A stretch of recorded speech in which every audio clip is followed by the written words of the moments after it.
Hey everyone, and welcome to what is the pinnacle of West Van Garage. This car needs no introduction, but I guess we will anyways. This is a 2006 Ford GT Heritage Edition. Now when Ford comes to mind, it's usually about everyday cars like sedans, trucks, and Mustangs. But this is not an everyday car. This is a full-fledged supercar. This car is the successor to the original GT40. The Ford GT40 won Le Mans 4 times in a row and established it as the supercar of the late 60s. So to give you guys a little bit of background information, this car right here is roughly 3,300 pounds as it uses lightweight materials such as magnesium, aluminium, and carbon fiber. And as you guys can clearly see, this is one of the lowest cars on the road. Yeah, that's right. It's only 43 inches high, so if you're over 6 feet tall, you really gotta watch yourself getting in and out of the car. Now you gotta remember, this car is not about being comfortable. It's meant for power, handling, and just overall turning people's heads when you drive by. And man, does it look beautiful.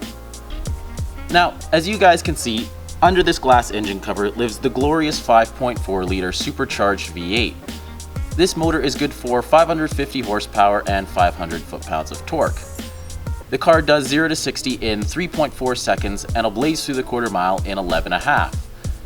This engine is mated to a 6-speed manual that sends all the power to the rear wheels, and let's just say this car is very involving to drive. Now all Ford GTs come with 4-piston brake calipers all around the car, and you also get these gorgeous forged BBS wheels along with Goodyear Eagle F1 racing tires that are 315 section wide. Now it's worth noting that this car is the Heritage Edition, and basically it gets this color scheme that pays homage to the original GT40 that won the Le Mans races back in the 1960s. And also the Heritage Edition was only produced in 2006 with only 343 being made, which essentially makes this a pretty rare car. Anyways, let's prepare ourselves physically and mentally and see how it drives.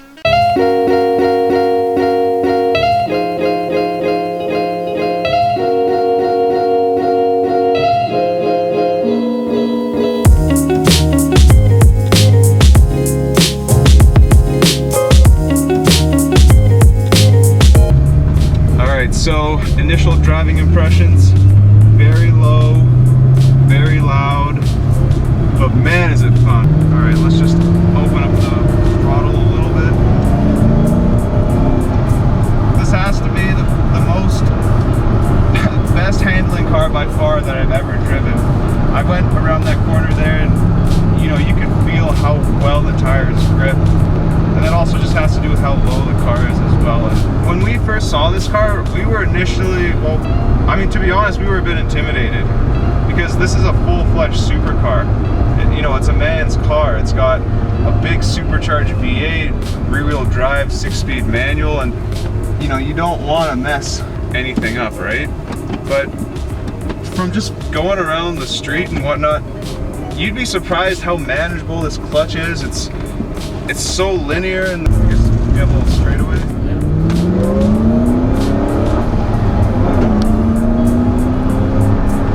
Wow. Hear that supercharger whine. Really knocks you back in your seat. Oh my god. So this car has around 550 horsepower, and we have driven the Trackhawk already, which has 700. However, it's just so heavy, and the all-wheel drive system eats up a little bit of that power.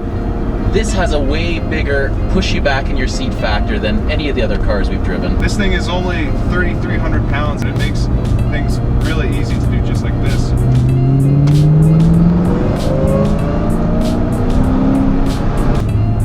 And actually with the rear visibility, everyone complains about it, but I disagree. I mean, when I look back in my rear view mirror, I just see this big supercharger and good looking V8.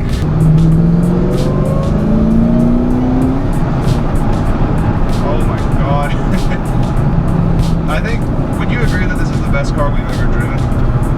I mean, I've driven some pretty fast cars and pretty nice cars, but just for sheer involvement and the sheer adrenaline rush when driving a car, nothing can beat the manual. And I mean, the supercharged V8 is just a joy to listen to. Yeah, with this car, Detroit proved themselves that they can make a supercar. So you've driven Ferraris and Lamborghinis. For instance, you've driven the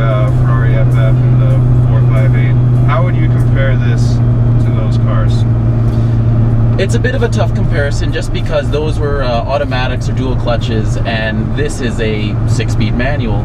However, I find that it's just more exciting because it's just more interactive. You're doing something. You're not just sitting there and watching the world go by at 1,000,000 miles an hour. You're really, one with the machine, and you're connected as you're shifting gears. I think this is a good place to just, get to the limit. Well, we got a nice corner ahead of us, and I got her in first, so once we get a little farther up here, let's see how she sounds.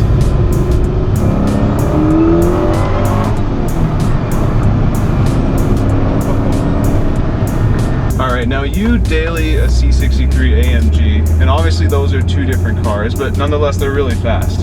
How would you compare these two cars? Well, I guess one thing in common that they do have is that they both have amazing sounding V8 engines. Now, my car is super easy to drive, and I'll be honest, it's pretty darn quick. However, this car is giving me so much more of an adrenaline rush, and it's just so much more of a thrill to drive because I really feel like I'm doing something as I clutch in and shift up or downshift. And so let's give her a little throttle.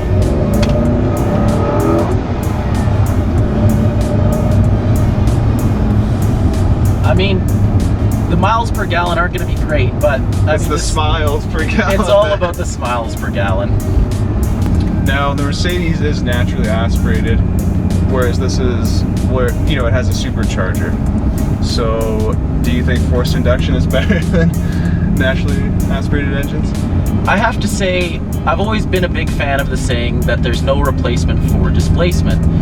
However, I feel that the superchargers adds an extra element, a different sound, a more exciting sound, as you still have the great V8 burble, a great V8 sound, but you also get this, it's accompanied by this great supercharger whine. I mean, that's another thing. The engine is right behind you and you can just hear it making all that good noise, I also have to agree with something that you said earlier, that, well, the rear visibility may not be the greatest. I mean, you just got the view of a massive supercharger, and how could you complain about that? Alright, so would you daily this car? I'm gonna have to admit here that I am not manly enough to daily this car. Well, it's super fun, super exhilarating, and it does put some hair on your chest. I think it's better reserved for a weekend car or, a second or a third car. So you can really enjoy it when, it's the right moment. As far as driving this thing in traffic, we haven't been able to do that yet, but I'm not sure it would be the greatest experience.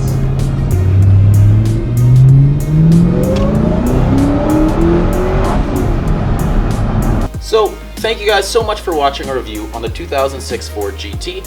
And I want to give a big shout out and thanks to Bob for allowing us to review his car. It's not every day that you get to drive an almost $500,000 supercar, and we are very grateful.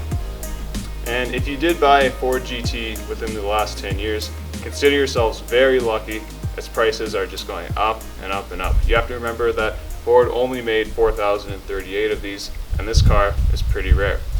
Anyways, like always, please make sure to like, comment, and subscribe. And we'll see you in the next one.